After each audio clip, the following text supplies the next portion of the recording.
그러니까 최소한의 자동차는 남기 때문에 리스크가 그냥 일반 신용대출보다는 훨씬 적은 거예요.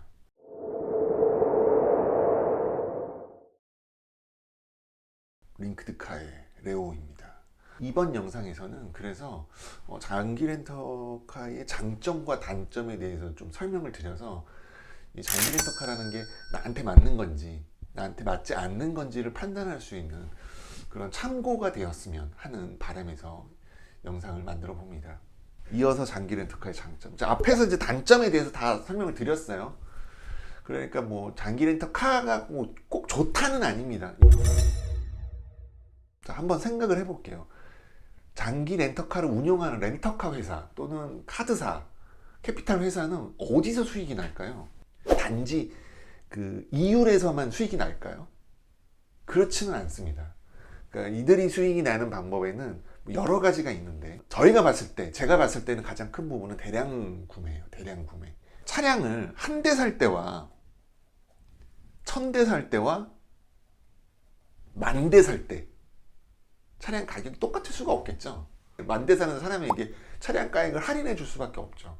자동차 회사와 렌트카 회사 사이에 어떤 딜이 있겠죠. 뭐 저희가 그것까지 정확하게는 할 수는 없지만 렌트카가 그래도 그 안에 어떤 서비스 비용이나 에이전트들의 수익이 녹아 있는데도 불구하고 차량을 구매하는 것, 직접 구매하는 것과 비슷하거나 또는 오히려 더 저렴하거나 이럴 수 있는 게 대량 구매로 인한 할인에 있는 겁니다. 그래서 그 할인을 각각의 소비자들이 어떻게 보면 나눠 갖는다, 이렇게 설명을 드릴 수가 있죠. 이게 저 설명이 잘대로 되는지 모르겠어요.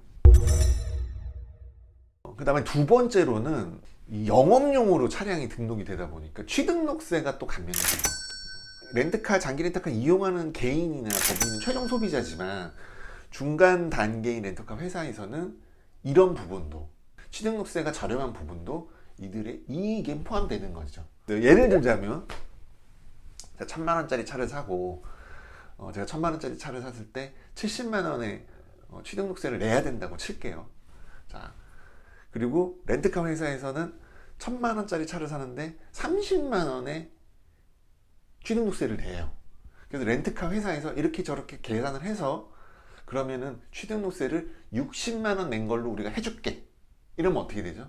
소비자인 저도 이득을 보고 렌트카 회사도 이득을 보겠죠. 이런 개념이라고 보시면 돼요. 그래서 영업용 차량 등록으로 인한 취등록세 감면, 이것도 분명히 장점에 들어가겠죠. 결국에 그 이익이 렌터카 회사에도 가지만 최종 소비자에게도 오기 때문에 이거는 명확한 장점이 되겠습니다.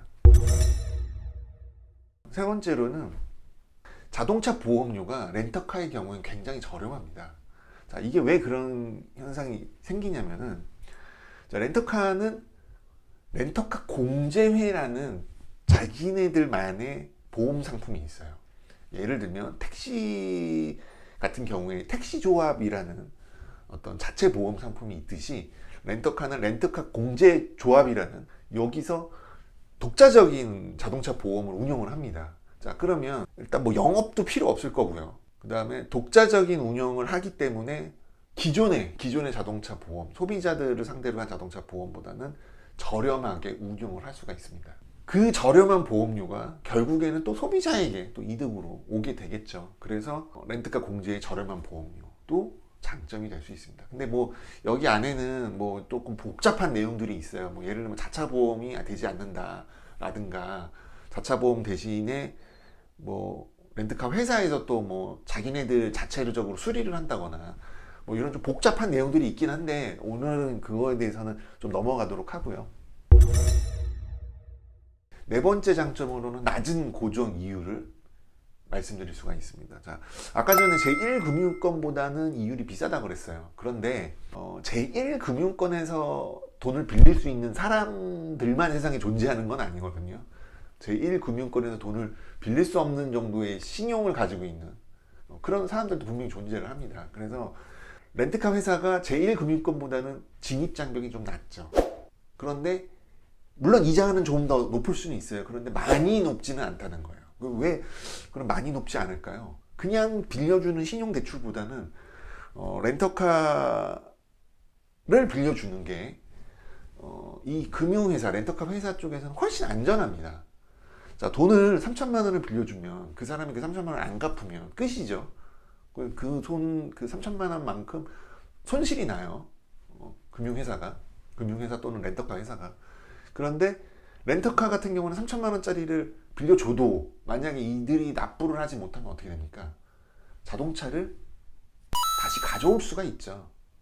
그러니까 최소한의 자동차는 남기 때문에 리스크가 그냥 일반 신용대출보다는 훨씬 적은 거예요. 그러니까 일반 신용대출보다는 금리가 저렴할 수밖에 없는 거죠. 리스크가 낮으니까요. 그래서 이런 부분들이 존재를 합니다. 그래서 이게 그리고 또 이율 변화에 따라서 어떻게 등락이 하지 않고 우리가 렌트료가 한번 정해지면 변동되지 않잖아요. 그러니까 이 낮은 이율이 계속 고정된 이율로 간다. 그래서 이것 역시도 장기 렌터카의 굉장한 장점이 되겠습니다. 다섯 번째는 사업자의 경우에 간편한 비용 처리가 가능하다는 거. 이거는 뭐 워낙에 잘 아실 거예요. 장기 렌터카를 좀 알아보시는 분들은 목적이 뭐 이 비용 처리에 있으신 분들이 굉장히 많기 때문에, 그러니까 자동차를 구매하면 감가된 부분에 대한 것만 비용 처리를 받을 수 있는 것에 비해서 장기 렌터카는 그냥 렌트료 자체가 계산서로 발행이 되고 그만큼 비용 처리가 간단하다는 거. 이것도 장점이 되겠죠. 그 다음으로는 간편한 비용 처리랑 어떻게 보면 좀 비슷한 건데, 차량에 대해서 소모되는 비용을 월 단위로 계산할 수가 있습니다.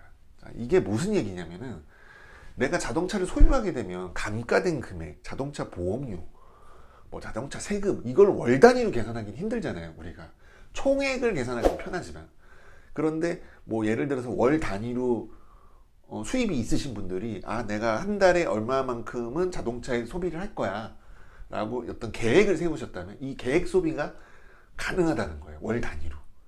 이게 어떤 분들한테는 굉장한 장점이더라고요. 왜냐면 수입을 굉장히 뭐 꼼꼼하게 계산해서 소비하시는 분들, 이런 분들은 이 감가 및 소비 비용을 월 단위로 계산할 수 있다는 거를 굉장한 장점으로 생각을 하십니다.